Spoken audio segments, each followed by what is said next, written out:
रात के सन्नाटे में घड़ी की सुइयां धीरे धीरे 12 के पास पहुंच रही थीं।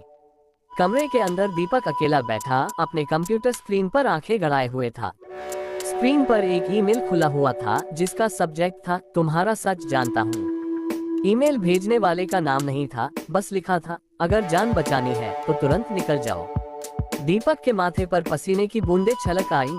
ये ईमेल तीसरी बार आया था। पिछली बार जब ऐसा मेल आया था तो उसकी दोस्त अनामिका अचानक गायब हो गई थी। कुर्सी से उठकर उसने खिड़की के बाहर झांका। घना अंधेरा था पर उसे किसी की आहट सुनाई दी। कौन हो सकता है, उसने खुद से सवाल किया, पर कोई जवाब नहीं मिला। हिम्मत जुटाकर उसने दरवाजा खोला और देखा कि बाहर गली पूरी तरह खाली थी। जैसे ही वह वापस मुड़ा, कमरे की लाइट अचानक झपकने लगी। क्या बिजली का फॉल्ट है, उसने सोचा, लेकिन तभी एक खटपट की आवाज आई। उसकी नजर अलमारी के पास रखे एक पुराने बॉक्स पर पड़ी जो अचानक खुद ब खुद खुल गया। बॉक्स में एक पुरानी डायरी और एक खून से सना हुआ कपड़ा था। उसने कांपते हाथों से डायरी खोली। उसमें पहला वाक्य था, तुम्हें वह सब याद है? क्या याद है, उसने खुद से कहा, लेकिन दिमाग में धुंधली यादें तैरने लगी। डायरी में एक पेज पर एक नक्शा बना हुआ था जिसमें जंगल के किसी स्थान का जिक्र था। उसने नक्शे को गौर से देखा और महसूस किया कि यह वही जंगल है जहां वह बचपन में गया था। लेकिन बचपन की वह घटना याद करते ही उसकी सांसें तेज हो गईं। उस रात 15 साल पहले उसने और उसके दोस्तों ने जंगल में एक खेल खेला था। उस खेल ने उन्हें किसी अनजान जगह तक पहुंचा दिया था जहां उन्होंने कुछ ऐसा देखा था जो कभी भूल नहीं पाए। डायरी के आखिरी पेज पर लिखा था, सच का सामना करने के लिए तैयार रहो। दीपक ने ठान लिया कि वह इस बार सच का सामना करेगा, चाहे जो भी हो। उसने अपने फोन की फ्लैशलाइट ऑन की और अलमारी से एक पुराना टॉर्च निकाल लिया। जैसे ही वह जंगल की ओर निकला, हवा में अजीब सी खामोशी थी। रास्ते में उसे ऐसा लग रहा था जैसे कोई उसके पीछे पीछे चल रहा है। मुड़कर देखने पर उसे सिर्फ अंधेरा नजर आया, लेकिन उसकी धड़कनें तेज हो गईं। जंगल के पास पहुंचते ही उसे वहां पर जले हुए पेड़ों की गंध महसूस हुई।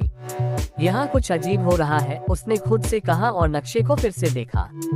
नक्शा उसे एक गुफा के पास ले गया जहाँ का वातावरण डरावना था। गुफा के अंदर कदम रखते ही उसे दीवारों पर कुछ खून के धब्बे दिखाई दिए।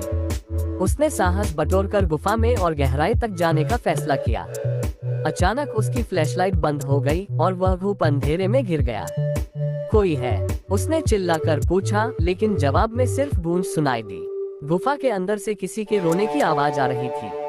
आवाज उसे गुफा के एक कोने की ओर ले गई जहां एक पुराना ताबूत रखा था। ताबूत को देखते ही उसके रोंगटे खड़े हो गए। उसमें से रोने की आवाज आ रही थी। क्या ये सपना है या सच, उसने खुद से कहा और ताबूत खोलने की हिम्मत जुटाई। ताबूत के अंदर वही खून से सना हुआ कपड़ा पड़ा था जो उसने बॉक्स में देखा था। तभी ताबूत के पीछे से किसी ने उसका कंधा पकड़ लिया। वह तुरंत पलटा, लेकिन वहाँ कोई नहीं था।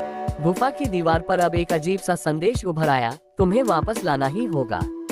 किसे लाना होगा, उसने चिल्लाकर पूछा, लेकिन कोई जवाब नहीं आया। गुफा के बाहर अचानक तेज हवा चलने लगी जैसे कोई तूफान आने वाला हो। दीपक ने बाहर निकलने की कोशिश की, लेकिन गुफा का रास्ता अचानक बंद हो गया। उसे महसूस हुआ कि वह कहीं फंस चुका है और यहाँ से बचना आसान नहीं होगा। तभी उसने महसूस किया कि कोई उसकी घड़ी की सुइयां उल्टी दिशा में घुमा रहा है। ये समय के साथ खिलवाड़ हो रहा है, उसने घबराते हुए कहा। गुफा की छत से अचानक एक चमचमाती चाबी नीचे गिरी। उसने चाबी को उठाया और महसूस हुआ कि यह किसी दरवाजे को खोलने के लिए है। गुफा की दीवार पर एक दरवाजा उभर आया जो पहले वहां नहीं था। उसने दरवाजा खोला तो उसके सामने एक अजीब दुनिया का नजारा था। वहाँ पर उसके बचपन के सारे दोस्त खड़े थे, लेकिन उनकी शक्लें अजीब लग रही थीं। तुम सब यहाँ कैसे, उसने घबराते हुए पूछा। हम यहाँ कभी से हैं, दीपक, उनमें से एक ने कहा। तुमने हमें छोड़ा, लेकिन हम तुम्हें छोड़ने वाले नहीं हैं, उन्होंने एक साथ कहा। दीपक के दिमाग में यादें वापस आने लगी और उसे सब कुछ समझ में आ गया। उस रात उन्होंने जंगल में एक गुप्त रस्म की थी जो गलत हो गई थी। उस रस्म का नतीजा ये हुआ कि उसके दोस्तों की आत्माएं यहाँ कैद हो गई थी। तुम्हें हमारी मदद करनी होगी, वरना तुम्हारा अंजाम भी यही होगा, एक ने चेतावनी दी। दीपक के पास ज्यादा समय नहीं था। उसने चाबी को फिर से देखा।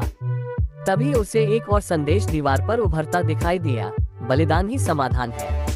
क्या मैं अपनी जान देकर इन्हें बचा सकता हूँ?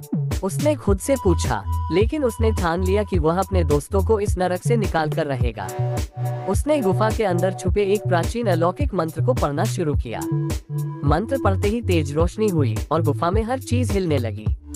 उसके दोस्तों की आत्माएं धीरे धीरे रोशनी में समा गईं। दीपक ने राहत की सांस ली, लेकिन तभी उसे अपने शरीर में अजीब सा बदलाव महसूस हुआ। उसकी आंखें लाल हो गईं और उसे लगा जैसे वह अब इस दुनिया का नहीं रहा। गुफा से बाहर निकलते ही उसे एहसास हुआ कि वह अपने दोस्तों को बचाने के लिए खुद को खो चुका था। अब वह भी गुफा का हिस्सा बन गया था, रहस्य का एक और किरदार। आपको कैसा वीडियो चाहिए कमेंट करें।